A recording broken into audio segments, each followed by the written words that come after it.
Hello everyone, welcome to my YouTube channel chemistry with Ruby Malik.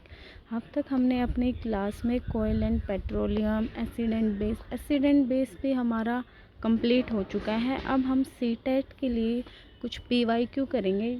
जो भी मैंने पढ़ाया है उससे भी काफ़ी रिलेटेड है। एक दो क्वेश्चन है जो कि अब तक चैनल पे नहीं पढ़ाए गए हैं, लेकिन मैं अभी क्योंकि पेपर आने वाला है आपका, तो हम सीटेट के पीवाईक्यू करते हैं। ठीक है, अगर आपको मैं अभी यहाँ पूरा एक्सप्लेन करूँगी, लेकिन आपको उनके रिगार्डिंग पूरी ही अगर नॉलेज चाहिए तो आप मेरे चैनल पे जाके उनकी पूरी वीडियो देख सकते हैं। तो चलो हम स्टार्ट करते हैं। हमारा फर्स्ट क्वेश्चन है, match the substance in column A with their chemical name in column B. मैं इसको थोड़ा जूम करके दिखाती हूँ ताकि आपको पूरा क्वेश्चन अच्छे से दिख सके।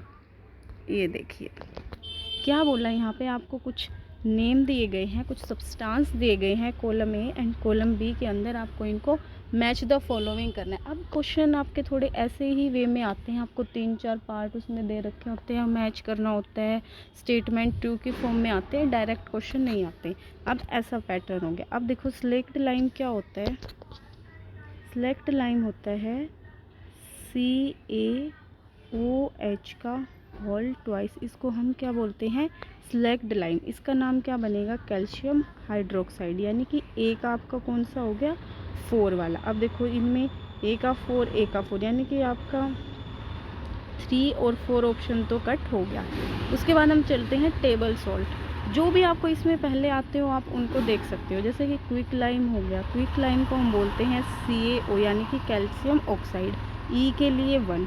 अब आप अपने इसको हम ऑप्शन एलिमिनेशन मेथड भी बोलते हैं, और इससे आपको देखना काफ़ी इजी हो जाता है आपका आंसर। तो ये देखो ई के लिए 1, ई के लिए 1, इसमें दोनों में है तो आपको अभी और देखना पड़ेगा। फिर आई टेबल सॉल्ट। टेबल सॉल्ट होता है आपका NaCl, सोडियम क्लोराइड हम जिसको बोलते हैं, यानी कि बी का 6 देखो भाई किस में है, बी का 6, यानी कि इससे तो आपका सेकंड ऑप्शन करेक्ट हो जाता है। लेकिन मैं आपको अभी और भी इसमें बताऊंगी। अब देखो लाइमस्टोन। लाइमस्टोन हम किसको बोलते हैं, कैल्शियम कार्बोनेट को। CaCO3 क्या होता है, कैल्शियम कार्बोनेट, जिसका कॉमन नेम होता है लाइमस्टोन। उसके बाद कॉस्टिक सोडा। कॉस्टिक सोडा का क्या होता है आपका, sodium hydroxide NaOH। Baking soda. Baking soda होता है सोडियम बाइकार्बोनेट NaHCO3 हमारा क्या होता है, कॉस्टिक सोडा। तो इसके लिए जो आपका राइट आंसर है वो है सेकंड वाला। तो चलिए हम अपने नेक्स्ट क्वेश्चन पे चलते हैं। आई होप आपको ये वाला बहुत अच्छे से समझ आ गया होगा। नेक्स्ट क्वेश्चन ये रहा। ये वाला टॉपिक में मैंने आपको ये वाला टॉपिक आपको मैंने एसिड एंड बेस में बहुत एक्सप्लेन करके पूरा पढ़ा रखा है कि एसिड रेन की pH कितनी होती है, एसिड रेन कैसे होती है। तो अब हम इस क्वेश्चन को देखते हैं। Which of the following gases are responsible for acid rain. Acid rain के लिए कौन सी गैस रिस्पॉन्सिबल है वो आपसे पूछा गया है। तो वैसे मैंने इसको चैनल पे पूरा पढ़ा रखा है, आप वहाँ से भी देख सकते हो। तो पहले आपको इसकी pH भी पता होनी चाहिए कि एसिड रेन की pH क्या होती है। हो सकता है आपके अगले पेपर में आपसे ये पूछ ले कि एसिड रेन की pH वैल्यू बताओ, तो ये <= 5.6 होती है। फिर हमने इसके अंदर 3 गैसेस पढ़ी थी। एक होती है NO2 nitrogen dioxide, SO2 sulphur dioxide और CO2 कार्बन डाइऑक्साइड। ये आपकी 3 गैसेस हैं जो कि रिस्पॉन्सिबल होती है एसिड रेन के लिए। जब ये वाटर के साथ मिलती है तो ये नाइट्रिक एसिड बनाता है, सल्फ़र वाटर के साथ मिलता है तो सल्फ्यूरिक एसिड बनाता है, और कार्बन CO2 गैस आपकी जब वाटर के साथ मिलती है तो ये कार्बोनिक एसिड बनाते हैं, जिससे H2CO3 क्या होता है, कार्बोनिक एसिड, और ये आपका वीक एसिड होता है। तो ये सारी चीज़ें मैंने आपको पूरी एक्सप्लेन करके पढ़ा रखी है। उसके लिए आप चैनल को विज़िट करें, वहाँ पे उसके 3 पार्ट में एसिड एंड बेस मैंने पढ़ा रखा है, वहाँ पे आपको कंप्लीट मिल जाएगा। अब हम इस क्वेश्चन के आंसर की बात करें तो यहाँ से नाइट्रोजन तो नहीं होगा, नाइट्रोजन डाइऑक्साइड बोलते तो हम इसको कंसिडर करते।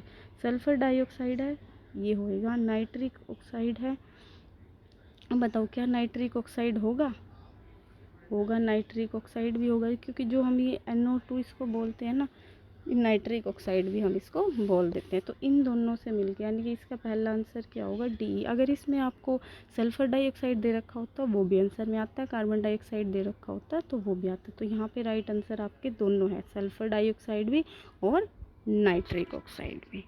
चलो अब हम अपने नेक्स्ट क्वेश्चन पे चलते हैं। ये रहा नेक्स्ट क्वेश्चन स्क्रीन पे।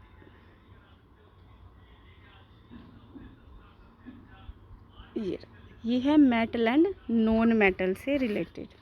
Identify the correct statement from the following. Generally not metal do not react with water, ये पूछा है आपसे। और सेकंड ऑप्शन है generally non metal do not react with acid. अब नॉन मेटल कौन से होते हैं आपको पहले ये पता होना चाहिए। तो नॉन मेटल आपके पी ब्लॉक वाले जो जनरल एलिमेंट होते हैं उनको बोला जाता है नॉन मेटल। तो क्या वो वाटर के साथ रिएक्ट करते हैं, तो वो वाटर के साथ रिएक्ट नहीं करते। ये बिल्कुल ट्रू स्टेटमेंट है, क्योंकि जो आपके नॉन मेटल होते हैं वो इलेक्ट्रॉन डेफिशिएंट होते हैं। क्या होते हैं, इलेक्ट्रॉन डेफिशिएंट, उनको तो इलेक्ट्रॉन चाहिए। और जो वाटर होता है ना, वाटर आपका ऐसे होता है HOH, और ये हाइड्रोजन और ऑक्सीजन की बॉन्डिंग को भी नहीं तोड़ पाते हैं, इसलिए नॉन मेटल वाटर के साथ रिएक्ट नहीं करते हैं। सेकंड ऑप्शन में भी आपसे पूछा गया है कि जनरली वो non metal do not react with acid. अब एसिड की हम बात करें, अब देखो अभी आपने देखा नॉन मेटल इलेक्ट्रॉन डेफिशिएंट होते हैं, हमने बताया इनको चाहिए होता है। इनकी आउटर मोस्ट शेल में जो इलेक्ट्रॉन होते हैं ना, उनकी वैलेंसी ऐसी होती है 7 6, तो इनको इलेक्ट्रॉन चाहिए होते हैं, इनको इलेक्ट्रॉन लेने होते हैं। और जो एसिड होते हैं ना, एसिड वो भी डेफिशिएंट होते हैं, उनको भी इलेक्ट्रॉन चाहिए। अब यहाँ से देखो जैसे H पॉजिटिव है, तो इसको H पॉजिटिव जिनके पास होता है उनको एसिड बोला जाता है।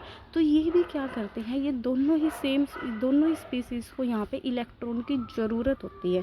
अगर इनमें से एक डोनर होता, एक एक्सेप्टर होता है, यानी कि एक के पास डेफिशिएंसी है तो एक के पास इलेक्ट्रॉन होने चाहिए, तब ये रिएक्ट करते। तो यहाँ पे क्या होता है, दोनों ही डेफिशिएंट हो जाते हैं और इसीलिए ये रिएक्ट नहीं करते हैं। तो यहाँ पे आपकी दोनों बोथ A एंड B आपकी दोनों स्टेटमेंट क्या है, ट्रू है। चलिए हम अपने नेक्स्ट क्वेश्चन को देखते हैं। हमारा नेक्स्ट क्वेश्चन है, ये कोयल एंड पेट्रोलियम वाले चैप्टर से रिलेटेड है। X and Y are thick black liquid which can be used for metalling the road, यानी कि रोड बनते हुए एक लिक्विड जैसा सा होता है, जब आपका रोड बनता है तो इसको उसके ऊपर डाला जाता है। X is derived from petroleum, यानी कि जो X है वो पेट्रोलियम की कैटेगरी में आता है, एंड Y जो है वो कोयल की कैटेगरी में आता है। एक सेकेंड देखो, मैं आपको इसको रब करके दिखाती हूँ। ये यानी कि जो X है, जो X एलिमेंट है, जो थिक है, ब्लैक लिक्विड है, वो आपका पेट्रोलियम में आता है। जो Y है वो कोयल में आता है। अब पूछा है which of the following can X and Y respectively. अब देखो जो पेट्रोलियम में आता है, पेट्रोलियम प्रोडक्ट में आपने क्या क्या पढ़ा था, आपने पेट्रोलियम प्रोडक्ट में पढ़ा था डीजल के बारे में, पेट्रोल के बारे में, LPG के बारे में, कैरोसिन ऑयल के बारे में, ये सब चीज़ें पढ़े थे। और एक आपने लास्ट में बिटुमिनस, जिसको हम एस्फेल्ट भी बोलते हैं, बिटुमिनस, ये पढ़ा था। तो यहाँ पे पेट्रोलियम के केस में बिटुमिन आएगा, और वाई जो कि कोयल से बना, आप देखो कोयल नाम से ही आपको यहाँ पे पता चल रहा है, तो क्या बनेगा, कोल तार। यानी कि यहाँ पे आपका राइट आंसर क्या है, second is the right answer. Our next question is next slide. Yes, ये रहा आपका नेक्स्ट क्वेश्चन। ये है आपका फाइबर वाले चैप्टर्स, पॉलीमर वाले चैप्टर से रिलेटेड। क्या पूछ रहे हैं, rayon is a synthetic fibre. ये बात तो बिल्कुल सही है। क्वेश्चन में पूछा गया है कि आपको दोनों स्टेटमेंट पढ़नी है और उनमें से बतानी है कि आपकी कौन सी स्टेटमेंट ट्रू है, करेक्ट है। तो रेयोन आपका सिंथेटिक फाइबर है, ये बात बिल्कुल सही है, ये नेचुरल फाइबर नहीं है। लेकिन अगले स्टेटमेंट में उन्होंने बोला है कि rayon is made without using any natural raw material. तो ये बात इनकी बिल्कुल गलत है, ये नेचुरल रॉ मटेरियल से बनता है और जिसका नाम होता है सेलुलोज। ये आप ज़रूर याद रखना, क्या पता आपसे नेक्स्ट पेपर में यही पूछ ले कि रेयोन में जिस नेचुरल रॉ मटेरियल का यूज़ होता है उस फाइबर का क्या नाम है? तो वो होता है सेलुलोज। तो यहाँ पे आपकी statement S1 is true and S2 is false and third is the correct answer. Okay, चलो अब हम अपने नेक्स्ट क्वेश्चन को देखते हैं। ये रहा आपका next question. Which of the following statement regarding rusting of iron, rusting of iron के बारे में बात की गई है। पहले आपको यही पता होना चाहिए रस्टिंग ऑफ आयरन क्या होता है। तो रस्टिंग ऑफ आयरन क्या होता है? जब आपके लोहे की चीज़ों, आयरन की चीज़ों पे जो ब्राउन कलर की कोटिंग आ जाती है उसको ही हम क्या बोलते हैं? रस्टिंग। और हिंदी में बात करें तो हम जंग लगना जिसको बोलते हैं उसको क्या बोला जाता है? Rusting of iron. उसके लिए क्या क्या स्टेटमेंट दी गई है? It involve a chemical reaction between iron and oxygen. ये बात आपकी बिल्कुल सही है, क्योंकि आपको पता होगा रस्टिंग ऑफ आयरन के लिए आपका मॉइस्चर होना ज़रूरी है, ऑक्सीजन होनी ज़रूरी है। जब ये रिएक्शन करते हैं तभी आपकी रस्टिंग यानी कि आयरन के ऊपर रस्ट आता है। तो फर्स्ट स्टेटमेंट आपकी बिल्कुल ट्रू है। सेकंड में बोला गया है it is an exothermic reaction. अब इसके लिए आपको पता होना चाहिए एक्सोथर्मिक एंड एंडोथर्मिक कौन सी रिएक्शन होती है। एक्सोथर्मिक रिएक्शन होती है कि रिएक्शन के टाइम पे हीट रिलीज़ हो रही है, आप उसको हीट नहीं दे रहे हो, अपने आप क्या हो रही है? हीट निकल रही है, उसको बोलते हैं exothermic reaction. And endothermic reaction वो होती है जिसमें आपको हीट देके रिएक्शन करा रहे हो आप, ठीक है, यानी कि रिएक्टेंट साइड में जहाँ पे आपको हीट देनी पड़ रही है उसको आप एंडोथर्मिक रिएक्शन बोलते हो। तो ये स्टेटमेंट यहाँ पे आपकी ट्रू नहीं है। फिर पूछा है it can take place at room temperature. ये बात बिल्कुल सही है। अब ऐसा तो नहीं है कि आप लोहे को और टेम्परेचर देते हो या उसको हॉट प्लेस पे रखते हो, हीट देते हो तभी रखता है, नहीं। ये तो आपने अपने घरों में देखा होगा, या कोई भी लोहे की चीज़ होगी जिस पे कुछ टाइम के बाद अपने आप जंग आ जाता है, तो ये रूम टेम्परेचर पे होती है। फिर पूछा गया है it is reversible reaction, sorry मैंने ये बोला है, तो ये एक्सोथर्मिक रिएक्शन होती है, ठीक है, यहाँ से निकलती है आपकी थोड़ी सी हीट।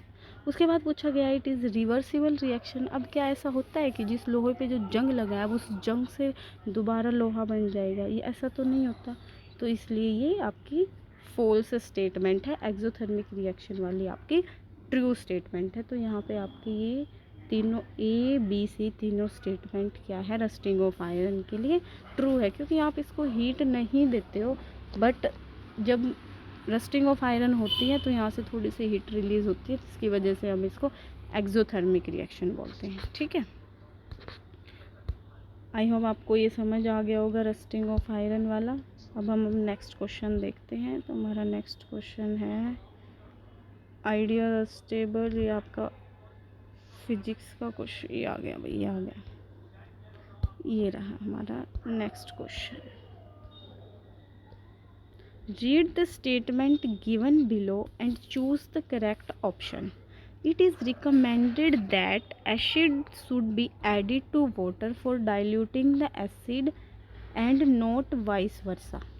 रीज़न में बोला गया है dilution of acid is a highly exothermic reaction. अब इन्होंने ये बोला है कि जब भी आपको एसिड को डाइल्यूट करना है, डाइल्यूट करने का मतलब क्या होता है? जब आप उसमें एसिड की कंसंट्रेशन को कम कर रहे हो, यानी कि वाटर की एडिशन कर रहे हो, उसको क्या बोला जाता है? Dilution of acid.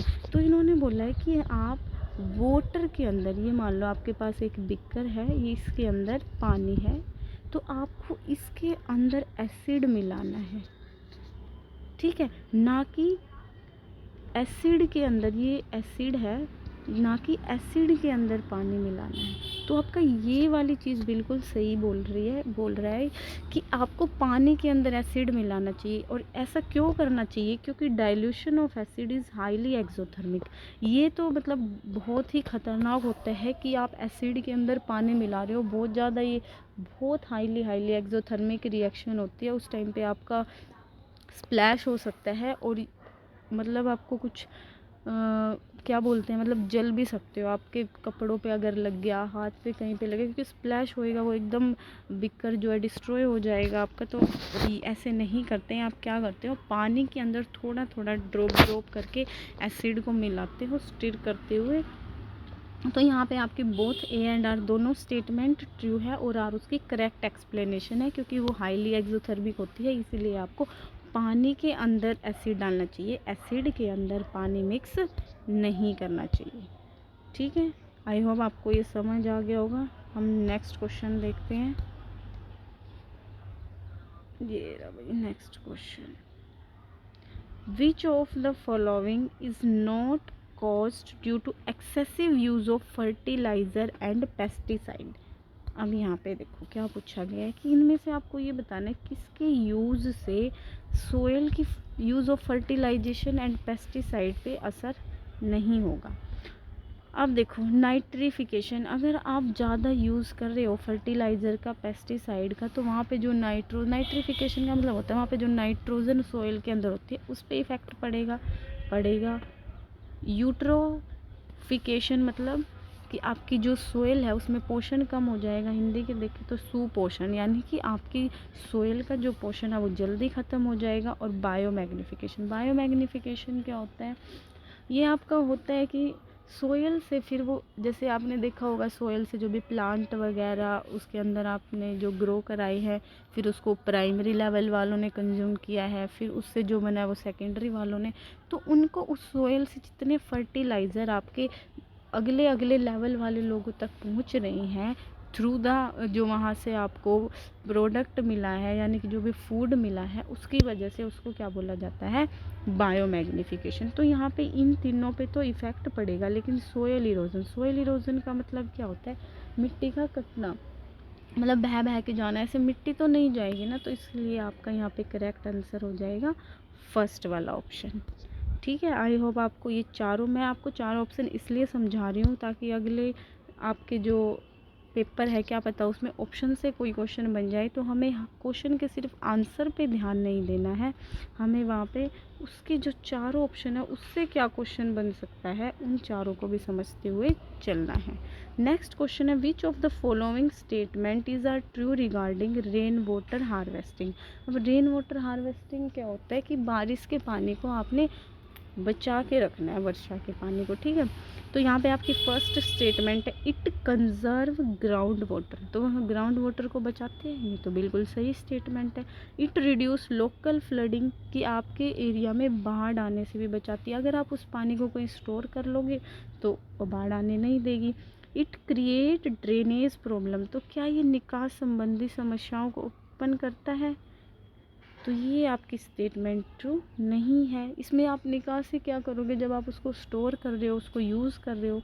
फिर है, it can be used for irrigation of crop. अब देखो बहुत सारे एरिया में तो आपके इरिगेशन में रेन वाटर को ही यूज़ किया जाता है, तो ये भी बिल्कुल ट्रू स्टेटमेंट है, इससे तो कोई दिक्कत ही नहीं होगी। तो यहाँ पे आपका स्टेटमेंट ए, स्टेटमेंट बी और स्टेटमेंट डी तीनों ट्रू है, यहाँ से ड्रेनेज प्रॉब्लम नहीं होती है, इसलिए ये वाली आपकी फॉल्स स्टेटमेंट है। तो आपका करेक्ट आंसर जाएगा third option A B D, जिसमें आपकी तीनों स्टेटमेंट जो हैं करेक्ट हैं। आई होप आपको एक्सप्लेनेशन बड़े अच्छे से समझ आ रही होगी। अब हम देखते हैं अपने नेक्स्ट क्वेश्चन को। ये read the following statement and choose the correct option. तो आपकी फर्स्ट स्टेटमेंट क्या है, photosynthesis is endothermic reaction. Photosynthesis में क्या आपको हीट देनी पड़ती है, नहीं ना, यहाँ से हीट रिलीज़ होती है। साथ में क्या होता है फोटोसिंथेसिस में कि आपके पास वाटर है, आपके पास कार्बन डाइऑक्साइड है, यहाँ से सनलाइट आ रही है, क्या आ रही है, सनलाइट आ रही है in the presence of chlorophyll, और यहाँ पे आपका क्या बनता है, ग्लूकोज C6H12O6। ठीक है, तो ये आपकी स्टेटमेंट कैसी है, फोटोसिंथेसिस इज़ एंडोथर्मिक रिएक्शन। तो बताओ ये एंडोथर्मिक होती है या एक्सोथर्मिक होती है, तो ये आपकी होती है एक्सोथर्मिक रिएक्शन। क्यों, क्योंकि यहाँ से हीट क्या होती है, रिलीज़ होती है। सेकंड है, respiration is exothermic reaction.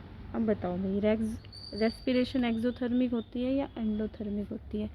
Respiration का मतलब होता है जब आप इनहेल करते हो, एक्सहेल करते हो, तो यहाँ पे भी हमारी बॉडी का जो टेम्परेचर है वो 37 डिग्री इसीलिए होता है क्योंकि ये रिएक्शन आपकी कैसे होती है, एक्सोथर्मिक रिएक्शन होती है। अंदर जब आपके ऑक्सीजन और कार्बन डाइऑक्साइड का जो डिफ्यूज़न होता है, आपका जो फूड होता है वो ब्रेक डाउन होता है, तो वहाँ से हीट रिलीज़ होती है। तो इसलिए रेस्पिरेशन भी आपका क्या होता है, एक्सोथर्मिक रिएक्शन। और यहाँ पे आपका फोर्थ ऑप्शन करेक्ट हो जाएगा कि S1 यहाँ पे फॉल्स है एंड S2 इज़ ट्रू है। Okay, so our next question is 11, ये रहा इंडिकेटर वाला।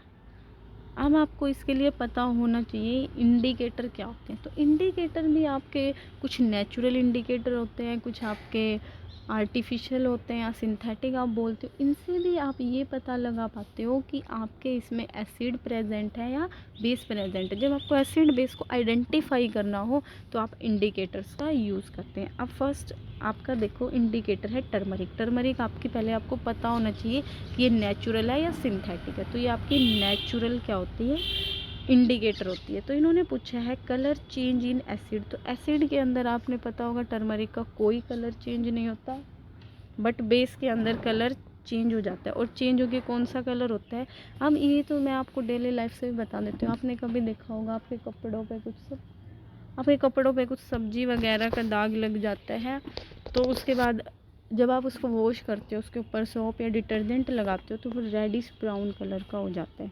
जबकि एसिड के अंदर उस पर कोई इफेक्ट नहीं पड़ता। तो आपके फर्स्ट में कौन सा कलर आएगा, रेडिश ब्राउन। सेकंड है चाइना रोज़। चाइना रोज़ आपका ये भी आपका नेचुरल में ही आ जाता है, नेचुरल इंडिकेटर होता है। Colour change in acid. Acid में ये डार्क पिंक होता है एंड बेस के अंदर कैसा कलर आ जाता है, इसका ग्रीन कलर आता है।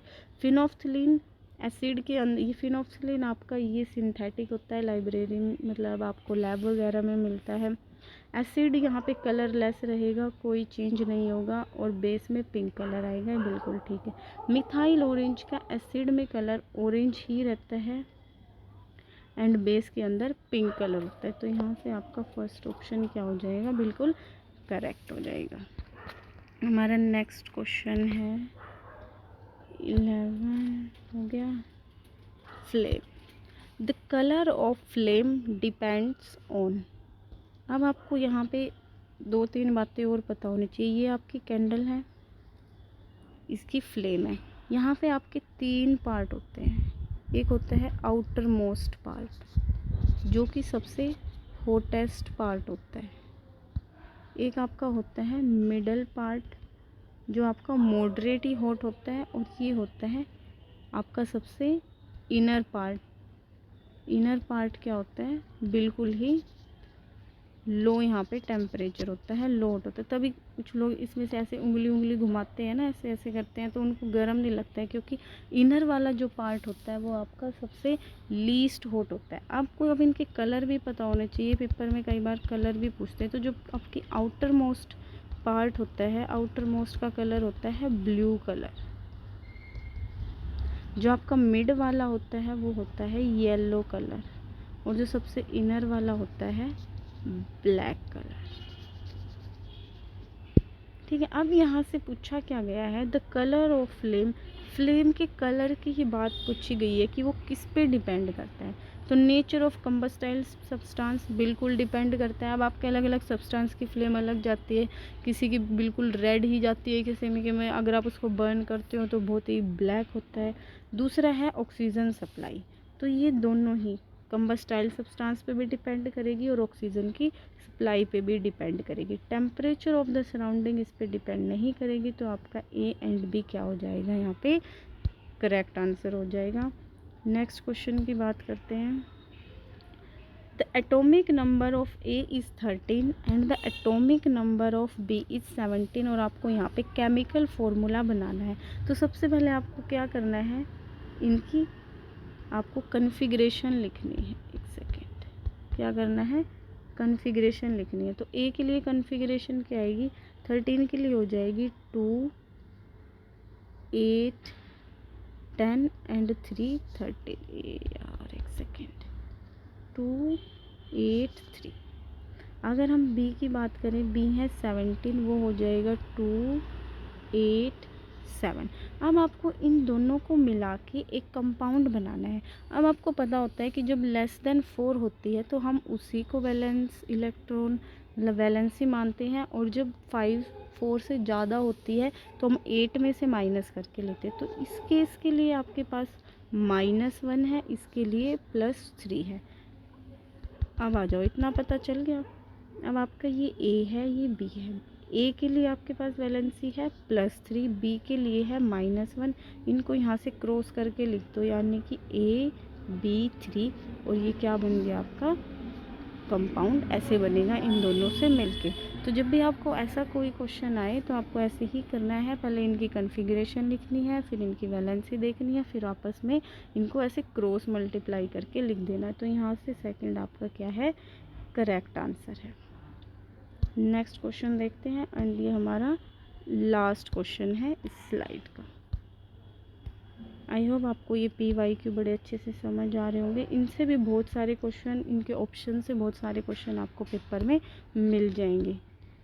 तो यहाँ पे क्या पूछा गया है, Sunita drop a piece of metal in beaker of cold water and note down the observation. आपके पास पोटेशियम है, पानी के अंदर डिज़ोल्व किया है, वाटर भी कैसा है, कोल्ड वाटर है, और आपको बताना है यहाँ पे क्या करेक्ट नहीं है।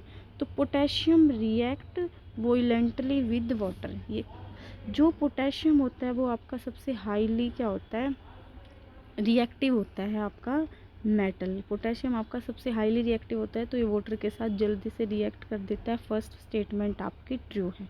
फिर पूछा गया है इट इज़ एंडोथर्मिक रिएक्शन। जब आप यहाँ से पोटेशियम की वाटर के साथ रिएक्शन करते हैं तो यहाँ से KOH बनता है, और साथ में क्या निकलती है, हाइड्रोजन गैस निकलती है। ठीक है, तो यहाँ से हीट तो कहीं नहीं निकल रही, ना ही आपको दे रही है, तो ये वाला भी यहाँ पे नहीं हो रहा है।